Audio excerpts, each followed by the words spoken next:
Gothen Dark, I'm Aldrahill, and welcome back to Hearts of Iron 4, Kaiserreich, the mod that asked the question, what would happen if Germany had won World War One? It is, of course, the 1st of January 1936, because in the very first episode of this series, all we did was our opening moves, and I just kind of rambled on about how amazing the mod is, and look at all the cool history. I mean, look, Michael Collins and John of Ireland, and look, Philip Snowden, St. Nicholas.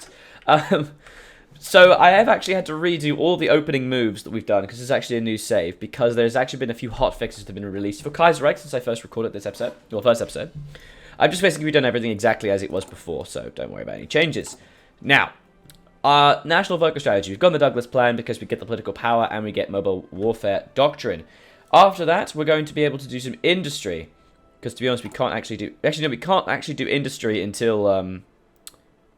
Actually, no, yeah, we may as well do that one so it finishes the exact same time as this finishes so we can rush down concentrated industry. That will be delicious. So we can get cheaper industry research.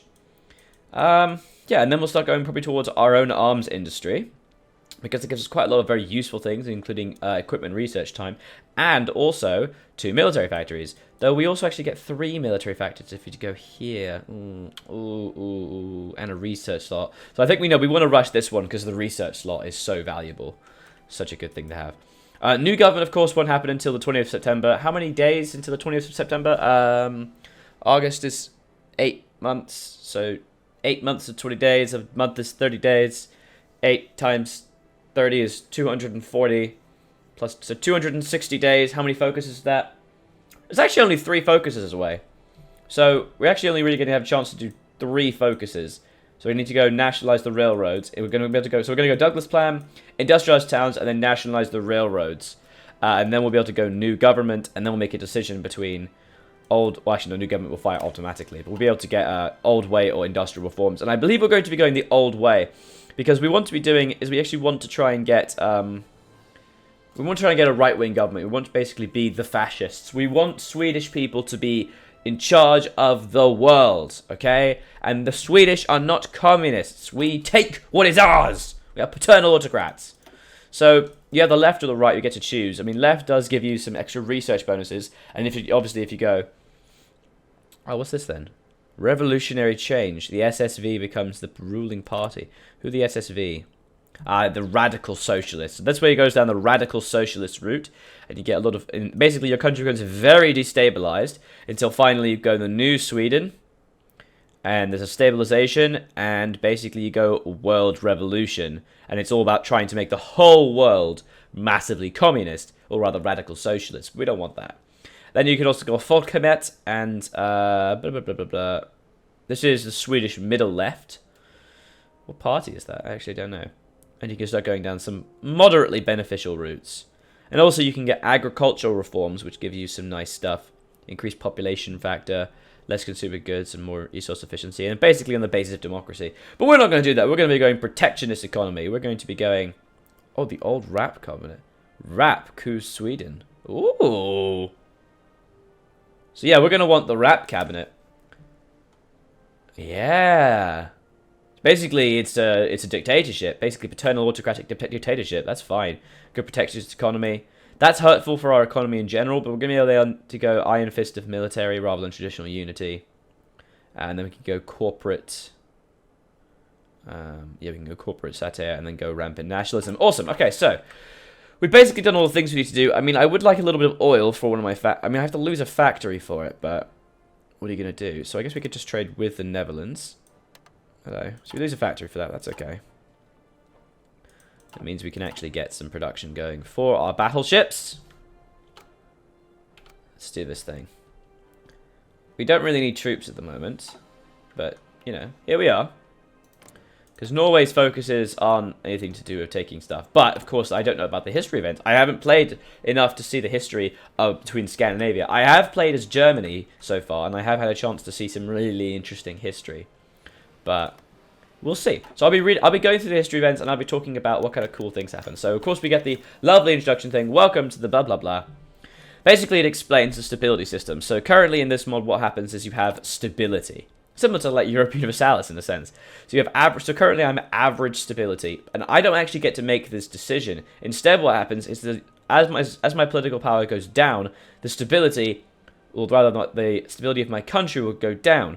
So if I go to minus 150, oh, if I let my power go under 50, sorry, it will take, after a little while, I could go low stability, which increases my consumer goods factories, and basically makes me worse. And then if I keep going worse and worse, then obviously I go very low stability, and then finally, disaster. I can also go to good stability, which I can get if I get to 150, which is very nice. Basically political power. That's basically what political power is used for at the moment, rather than for justifications of war. Okay, so thank you, Kaiserreich team. Tell me more about the stability system. And look, it gives you 5 political power. So this basically is the new mechanic. Basically, we don't get to decide. It's just as our political power goes up and down. And there's going to be decisions that basically determine whether or not we lose or gain political power. And then we just lose it. Great job, lads. Great job. Okay, so I want to know everything. I'm going to have the game tell me literally every piece of news that exists. Let's take a look.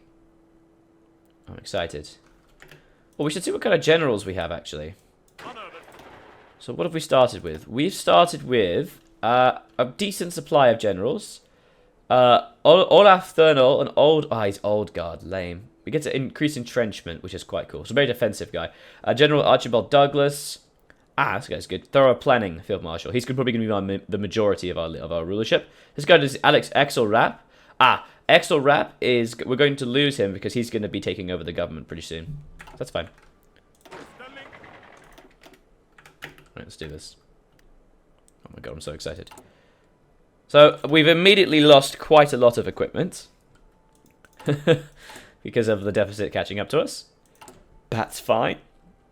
That's fine. We just have to, like, you know, wait a little bit now. As our equipment catches up. I would love to be able to recruit some troops. Oh, perhaps we should... Oh, was I building troops? I probably should be building troops, but I think we need to overcome our deficit first. It's going to take quite a long time to do that. Ooh, I'm on 10 factories right now. Okay, so we have low party popularity. The civilians' popularity is low, which influences our political power. So currently we are a medium party popularity. Because we are in the Swedish government starts in a kind of divided election. We've had a contentious election, which basically hurts our political power. So we're going to now go down to 0.3 political power per day rather than 0.5. So we are now losing political power. So once we get to minus 50, we are actually going to go into low stability, which is going to be unfortunate. Alright. So we are probably going to go down. Let's get any decisions that give us political power. Go away, Norway. Okay, so here's the very first event, the assassination of President Kerensky. Kerensky has just been shot and killed while on the way to the Senate. Oh no. Despite his, but the goals and intentions of the attackers were unknown. He had huge unpopularity due to botched land reform and ineffective rule. He was able to hold it down for 20 years. And so now we see who will take over control. So currently Wrangel are one step away from dissolving Russia. They're still authoritarian Democrats. We shall see what happens with the Russian government. It's a shame. Alright, political situation. In the last few elections, the coalition of the Conservative Party and the... Okay, so in the last few elections, a coalition of the Conservative Party and the Market Liberals repeatedly defeated a split Social Democrat and Syndicalist movement. Currently governed by Gösta Bagge, the nation struggles with balancing the needs of the people and the needs of the government. While Sweden is industrialized, the violent revolutions of Russia, France and Britain have all intimidated the moderate Swedish electorate away from the generally strong left, until now. The charismatic Per Albin Hansson has managed to rush ahead in the polls with Social Democratic Party. The next election is in mid-September. I can't wait, but I don't want that. I don't want Social Democrats. I want some dank... I want dank paternal autocrats. So this is quite cool. Lovely alternate history. For those who don't know, basically, George V died in something like January or February. Or actually, I thought he died in September, but whatever. He died in 1936, and his I believe it was his son, Edward VIII, was crowned king. And he was crowned king, and what actually happened in history is that he was crowned in January, but then in September or December, he actually abdicated the throne. And the reason he abdicated was because he wanted to bang, okay, fine, he wanted to marry, let's be honest, he wanted to bang this divorcee socialite in the US. He fell in love. But the kind of press basically wouldn't let him, because the idea of the royal family member marrying a socialite American who was divorced... it was too much to handle. So he actually chose to give up the crown. He abdicated in favour of his brother, George. And whose And George, of course, had a daughter. His daughter was named Elizabeth. Elizabeth is, of course, currently our queen. So if he hadn't done that, never would have happened. But in this alternate history, the government has been, the royal family has been exiled to Canada, and I presume living in Ottawa. So, of course, Edward's a very different man. He doesn't want to bang no socialite. Because obviously George lost the Vedkrieg and his homeland. So Edward, Prince of Wales, Edward VIII, is a vengeful and ambitious man. Avenge his father and reconquer the British Isles. So no, he's going to stay there for a while. Okay, military situation. The army staff was getting a decent base of political power, with a seemingly ever-dangerous world around them. Axel Rapp and Olaf Thurnell, big names in the military staff, are known as staunch supporters of Germany and want Sweden to abandon the neutrality politics, while several key members of the fleet, including prolific Erik Palmstierna, are big admirers of the British royal house and classic British liberalism. In both fleet and army circles, there's a strong support for liberating the Swedish-speaking peoples of Western Finland and Ireland. For now, they are both content at mumbling to each other in their office mess, but should the elected government seem weak, or should war come to Sweden's borders, things could change very quickly. That they could. So I've realised, actually, to be honest, I should probably try and get some troops on my borders here. Let's actually get some guys here. We have basically no soldiers. Wow. It was awful. Got like no troops anywhere. What the hell?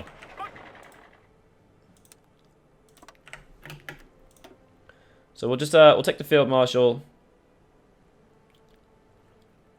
with the max entrenchment policy.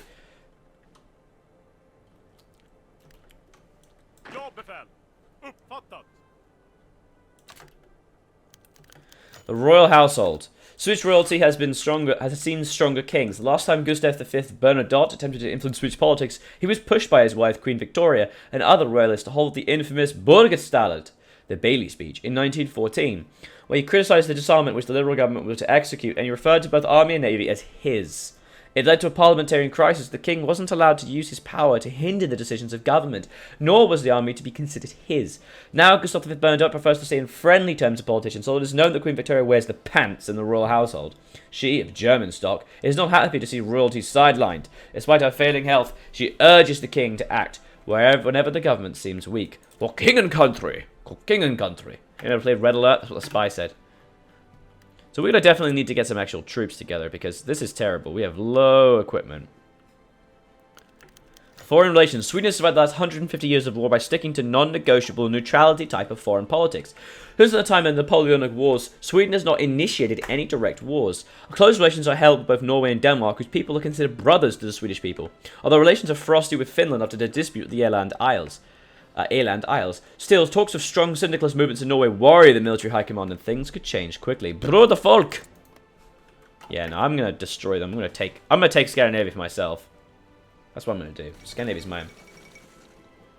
Okay, so Black Monday has happened, which is the German stock market crash. The Berlin Stock Exchange sunk, as it did happen in 1933 or 27, I do believe, or something like that. It took well into the night for the teleprinters to stop sputtering out the results of what became known as Black Monday. When the results have been analysed, it was clear the situation had only gotten worse overnight. Mein Gott! Sweden hit by Black Monday, of course. Yeah, it's going to affect us too. When the German market collapsed a few days ago, Sweden felt the waves come crashing. Initially, it was a small blow, but it seemed to stabilise quickly enough, and then it all came crashing down too. After the Weltkrieg, Sweden became heavily dependent on Swedish-German trade, either directly with Germany or their puppet states along the Baltic Sea. We'll have to perform several industrial reforms to recover from this. So basically, we lose 50 political power. It's going to put us at low stability. We're going to lose production efficiency cap, factory output, construction speed, and consumer goods factories. Oh dear. Look at that. That's going to hurt like hell. And there we have the Afghanistan Anglo-Afghan War, which triggers in February. We're going to get the news event for that shortly, I presume. Maybe. Okay, first of all, the Travailleurs have been elected in France. The Commune of France is the world's leading syndicalist nation, united as a federation of city communities, city communes, and directed by the Comité de Salut Public, the primary executive. Ever since its inception, however, the second commune was not uniform in its policy, and lots of different factions emerged. Because the time for revenge against Germany and world revolution closes in, the CGT election of 36 is said to be very important. The replacement for the disgraced Marquis Pivert arose from his own faction, the Travailleurs, who now hold the leading position in the CSP.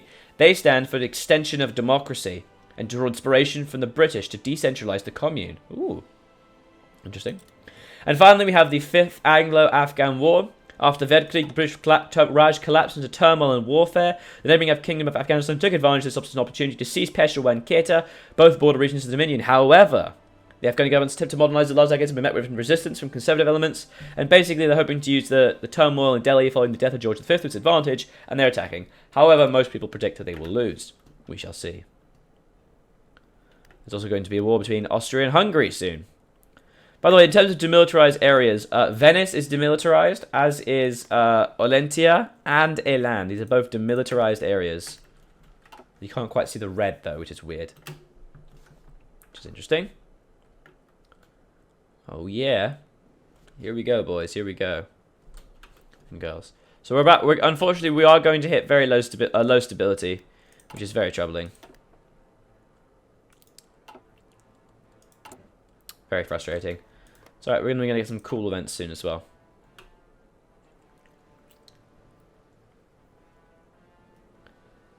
If war with Norway were to kick off, we are going to need to, like, attack them, like, very quickly.